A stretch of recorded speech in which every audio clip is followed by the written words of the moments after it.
Blog Talk Radio. Welcome to Institute for Personal Development, where total consciousness is the new frontier. Kriya Yoga is the union of the individual with the divine. Join us as we explore the practices that initiate this process.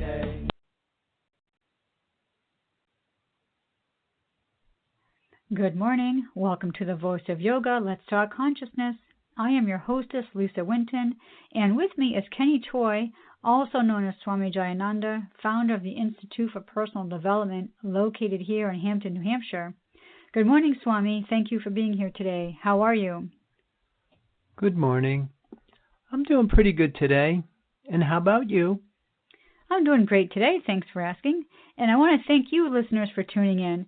Today on the Voice of Yoga, we will talk about the deeper concepts surrounding the Christian holiday of the Immaculate Conception. This show will explain the meaning behind the statement, sex out of marriage is a sin. Listen as we discuss the mythology of Pearl Harbor and show how Kriya Yoga can help with real-life circumstances. Swami will demonstrate why we all need religion to create peace on earth. Welcome to the Voice of Yoga. We are talking consciousness. And join our Kriya Yoga Spiritual Advance to get the light in your soul and experience the benefits of union with the divine. So, Swami, I thought what I would do, like I do on most radio shows, is give a little bit of information about the Immaculate Conception. And this information is getting from Winton calendar. And they state that the Feast of the Immaculate Conception celebrates the primarily Roman Catholic doctrine that the Virgin Mary was born without sin, and it's held on December 8th. Most Christians think of the Immaculate Conception as the union between Mary and the Holy Spirit that produced Jesus.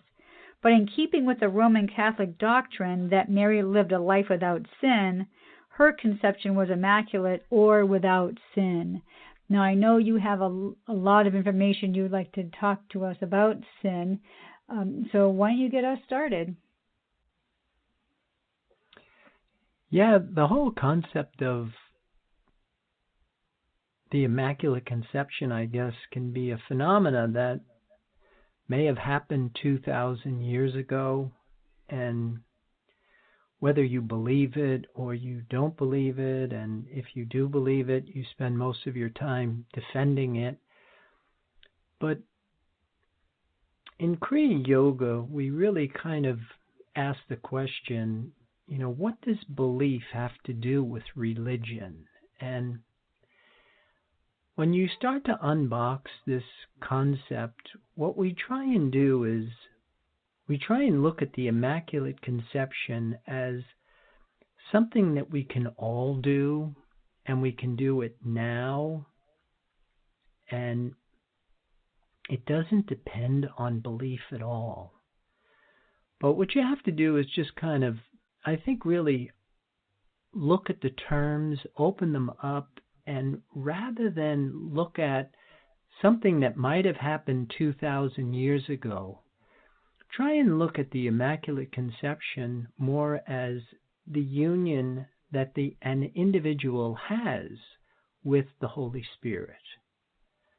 And this impregnation of the seed of consciousness is actually this Immaculate Conception. It's a different type of pregnancy, and it does produce this child, this Christ child, but it's not somebody that was born 2,000 years ago.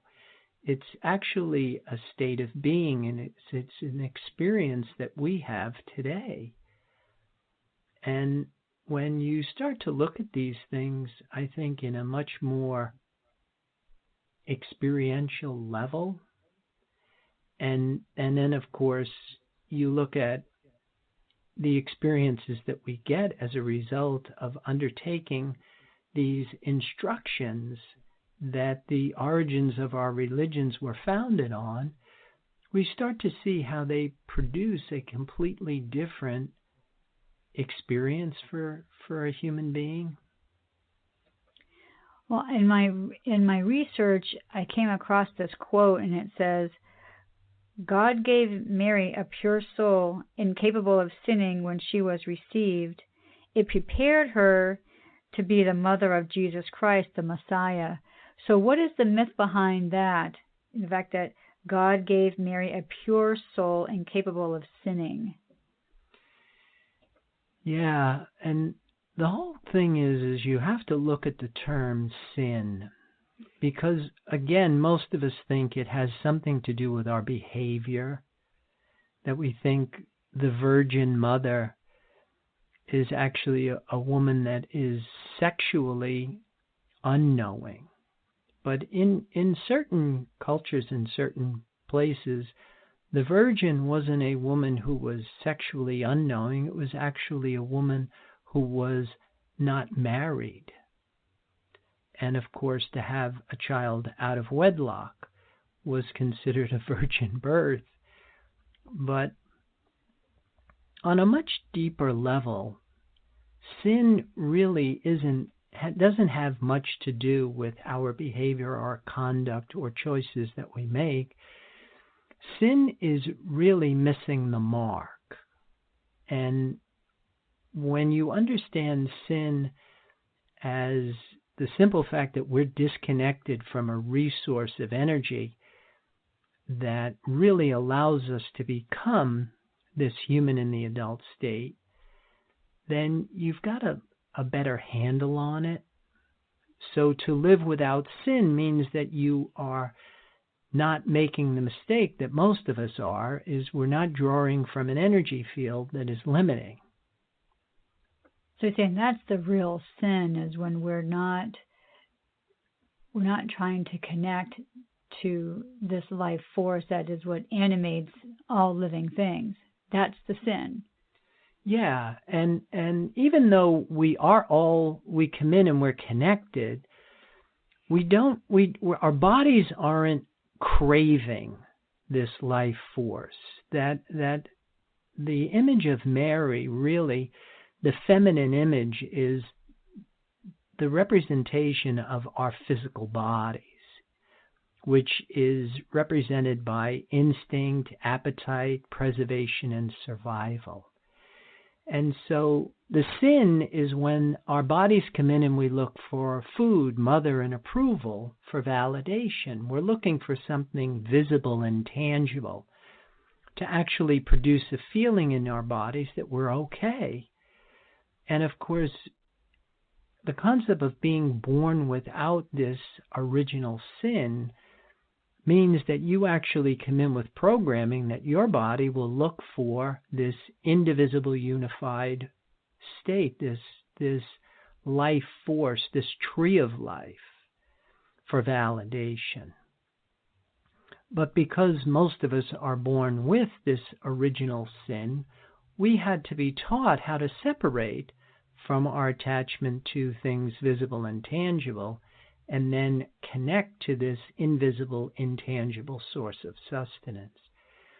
And that's pretty much the underpinnings of all of our religions. I wanted to talk to you about this quote that I have, and this was made by Pope Francis via Twitter on December 30th, 2013. And the quote is, "Our Mother Mary is full of beauty because she is full of grace." And that reminded me of the Chinese proverb that you talk about, and that's getting the light in the soul. Yeah, but again, I think the way that the Catholics go about it is that they're always pointing towards these images that are outside themselves, as opposed to turning things around and bringing this imagery on an experiential level.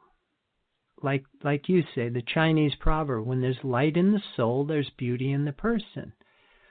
Well, when there is grace in the body, when the body has internalized the life force as a new symbol for validation, then that's what impregnates the seed of the conscious mind. And of course, that's the real Immaculate Conception. And then going back to what we said in the opening, the whole concept of sex out of marriage is a sin. Now, of course, we think marriage is the union of two people that make some sort of promise to each other, but the origins of the word marriage really is the union of the individual with the divine. So it comes back to this Immaculate Conception. But what we don't really understand is that we're trying to get the physical union of two human beings without this deeper union of the individual with the divine. And of course, that,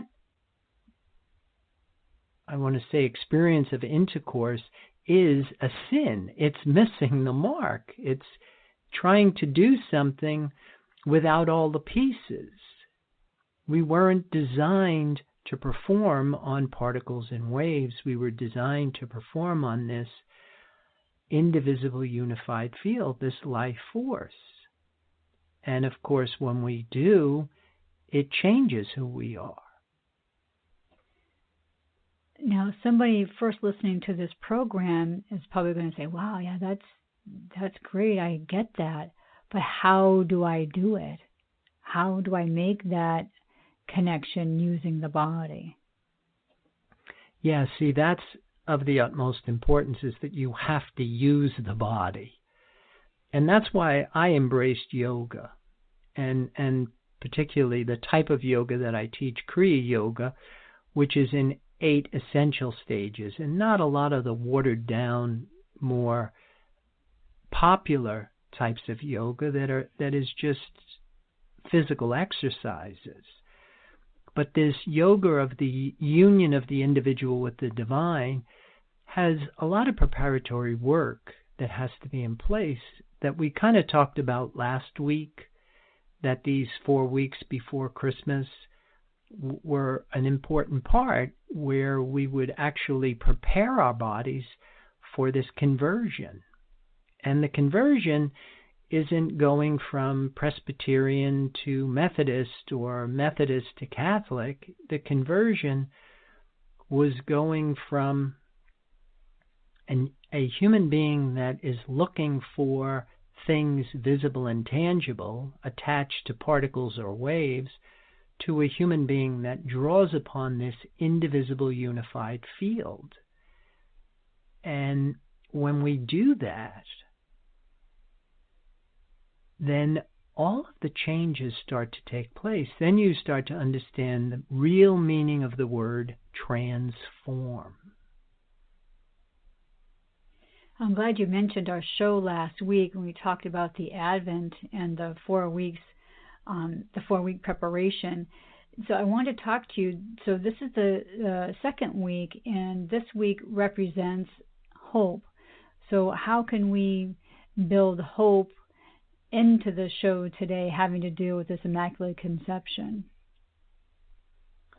Well, one of the things that we did mention last week is that once an individual does make this kind of conversion, and initially, even if you just start to do it intellectually and you move from, say, for example, a monetary-based economy to a resource-based economy, that you start to see that you can establish your sense of well-being based on things that are readily available to you, so that you can focus on what is there as opposed to maybe things that are not within your grasp, which produces a lot of frustration and anxiety.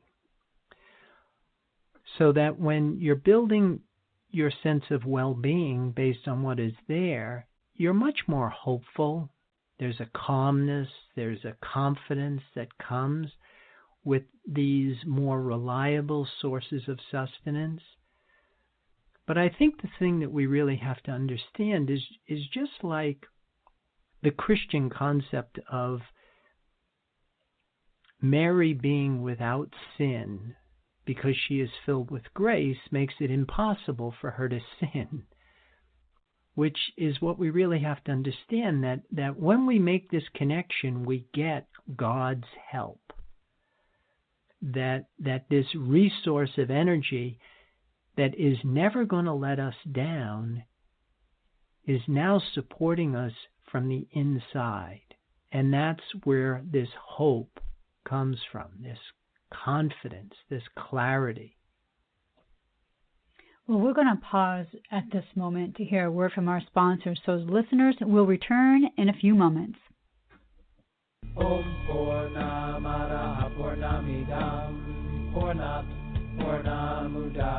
If you are looking for a Samadhi-based experience, IPD Kriya Yoga has the goods. A complete yoga program that includes the practices and the process. Starting with the separation from mother, including the labors and tasks of the hero and the return as a whole person. Practice makes perfect only when practice is whole. Kriya Yoga is a path of action, knowledge, and devotion. Samadhi, or total consciousness, is experienced by knowing and doing with devotion. Call or click now and get started. 603-929-0303 or www.ipdtransform.com. Namaste.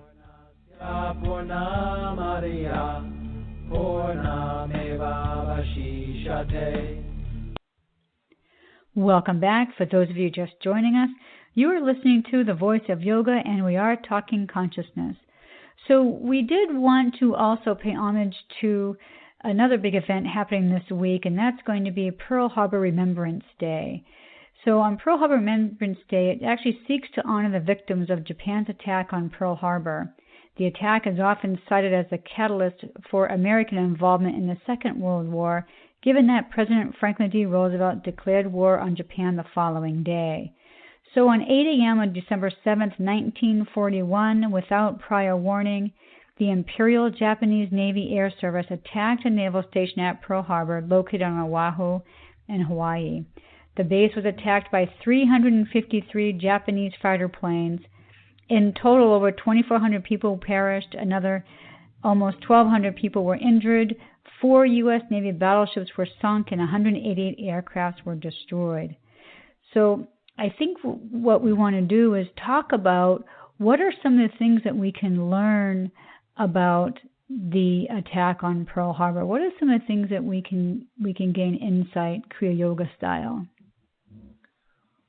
Well, I really like to look at what we call the mythology of it, the whole concept of a sneak attack, things that are lurking, maybe outside your field of awareness that could produce some form of jeopardy to your well-being.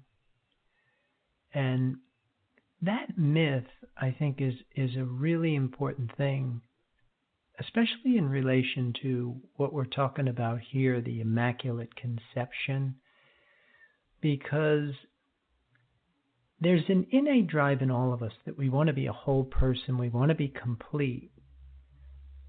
But completion, first of all, doesn't happen in the physical world.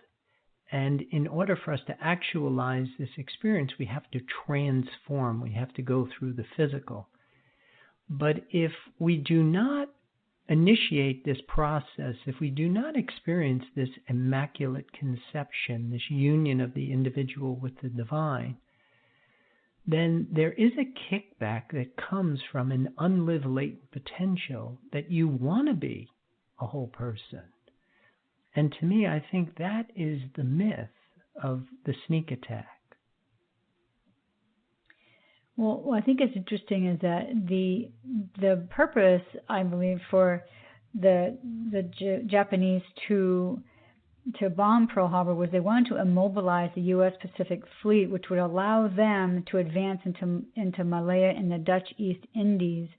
So you think about that on a global aspect, and then think about it in a micro aspect, and think about what are some of the things that we do to ourselves that immobilize us to maybe not be able to move forward, whether it's spiritually or physical goals or mental, emotional goals, whatever that might be.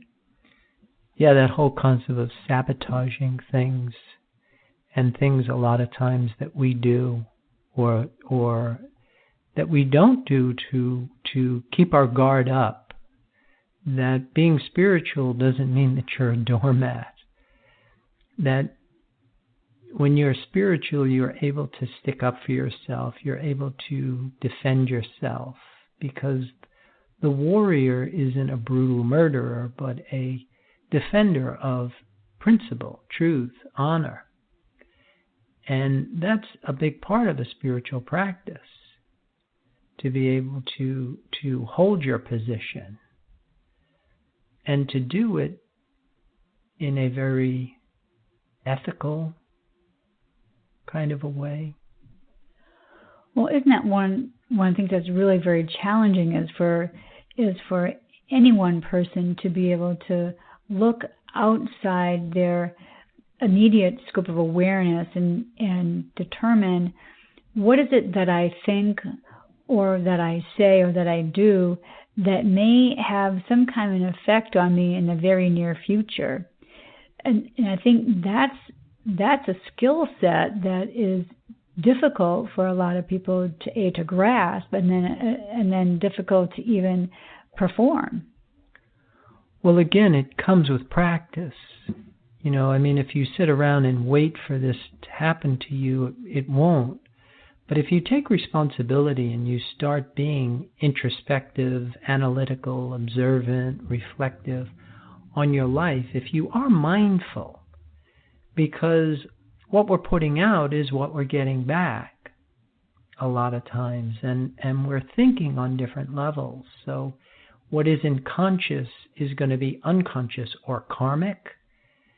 And when you are mindful and when you are aware, then you actually are a co-creator of your reality, that you're not the victim, that you're actually claiming your power.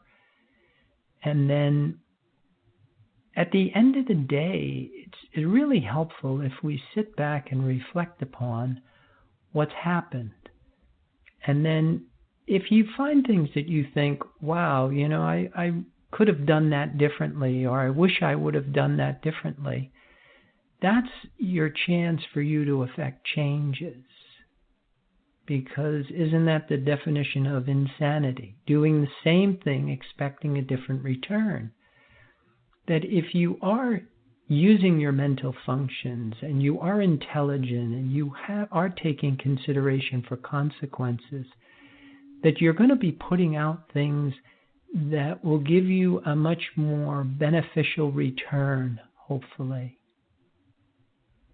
I've heard you say several times, and that is anything that happens in our world, those are the things that happen because we made it so. We have on some level have ordered anything that's into our lives.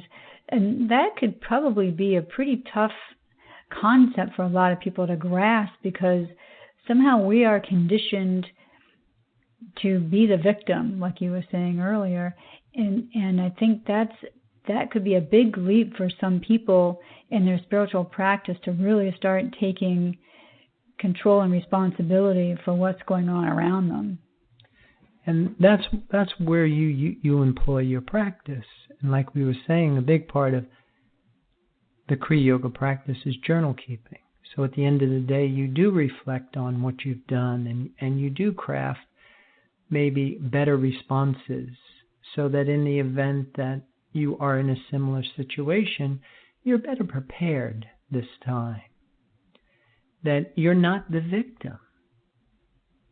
And when you are taking responsibility and you are this mindful, then you start to see that these changes that we're making actually have an effect on the outcome and have an effect on our reality. So that can, like I said earlier, that can be a difficult thing for people to grasp, because I've had conversations like this with other people, and they've come back and said, well, that's why they call it accidents, because it's an accident because it really wasn't meant to happen, but it happened. And then, we say, well, there are no accidents. There's something to be learned from everything that happens. Yeah, and from our perspective, there are no accidents. We use the concept of karma. For every action, there is an equal and an opposite reaction. And so, like you said, what we're putting out is actually coming around and kicking us in the butt, and so to speak. And these are things that might not be just limited to this lifetime. And that's what we were saying, that what is unconscious can be unconscious or karmic. But chance favors a prepared mind. So the more practice we employ and the better we get at controlling our thoughts and managing our emotions and our feelings, then when we are met with a sneak attack of some sort of blindsided event that just happens, that your patterning is set up in a way that you're going to respond better than just throwing your hands up and giving in to the simple fact that it's not my fault, I'm a victim. That, I ordered this and it's up to me to do the very best I can with it and learn from it. Yeah, I agree with that. And I also agree when you were talking about having this sense of awareness of what's going on in the world globally and what's going on locally and individually. Like I've said before, we can put that mirror up and bring it back to ourselves and say, well, what is it from this particular experience that I can learn from? Because there are reasons why we have to experience and know these certain situations that are happening to us, because it will help us grow probably more spiritually. Yeah, if you understand the Immaculate Conception, if you understand the whole thing of apotheosis, this process of becoming divine, this process of the opening of the conscious mind. Because when the mind is small, we do feel like a victim and everything is happening to us. Mm-hmm. But when matter and mind come together with this more reliable resource, that starts the progressive cycle. And we start to expand the conscious mind. So you're actually painting with a bigger brush. You have a greater scope of power because your field of awareness has increased. And the formula is how we think is what we become. So the more conscious awareness you have, the more power you will have. Now, does that also relate to that feeling and that sense of having hopefulness, as it's being the second week of the Advent? So I kind of wanted to throw that back in there too. So if we do all that, that also gives us that feeling of hope. Yeah, because you start to see that you are able to affect changes in your reality, that you're not necessarily a victim. And that by controlling how I think, how I feel, and how I perform, that I'm actually able to shape my reality.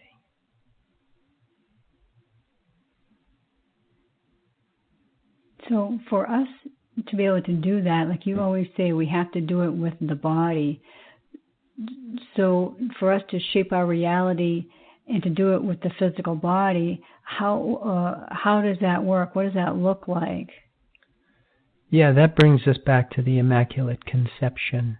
Mm-hmm. The whole thing of training your body to look for what it needs to produce the feeling it's happy is where it all starts.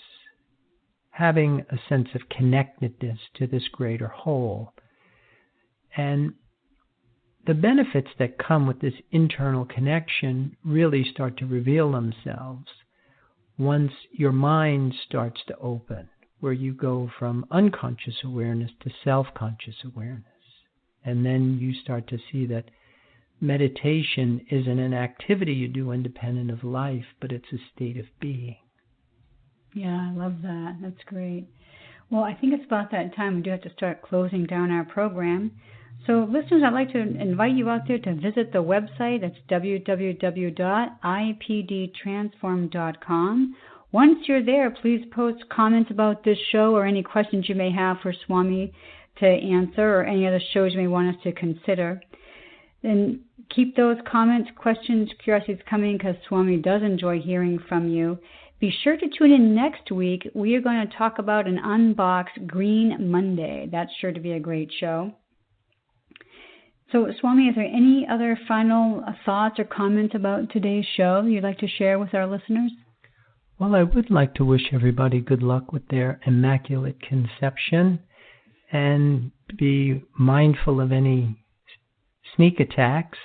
And with that, I wish everybody a good day. Namaste. And thank you for listening to our program, The Voice of Yoga. This is Lisa Winton, along with Swami Jayananda, signing off. Have a wonderful Kriya Yoga kind of day. Namaste.